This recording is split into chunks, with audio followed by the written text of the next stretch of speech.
नमस्कार मित्रांनो, M-P-C crack या चॅनलमध्ये आपलं स्वागत आहे. आज जगातील सगळ्यात मोठा बोगदा याविषयी आपण माहिती बघूया. 9.02 किलोमीटर लांबीचा महामार्गावरचा जगातला सर्वाधिक मोठा बोगदा भारतात तयार करण्यात आला आहे. हा बोगदा मनाली ते लाहौल स्पिती या शहरांना जोडतो.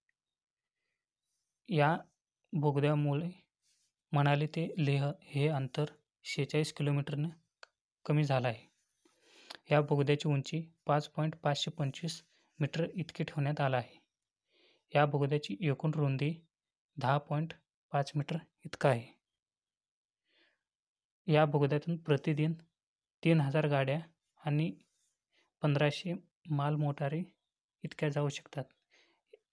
या जाणाऱ्या गाडीचा वेग 80 किलोमीटर या गतीने वाहतूक करू शकतात. या बोगद्याचे नाव माजी पंतप्रधान अटल बिहारी वाजपेयी यांच्या नावावरून ठेवण्यात आलं आहे. धन्यवाद मित्रांनो.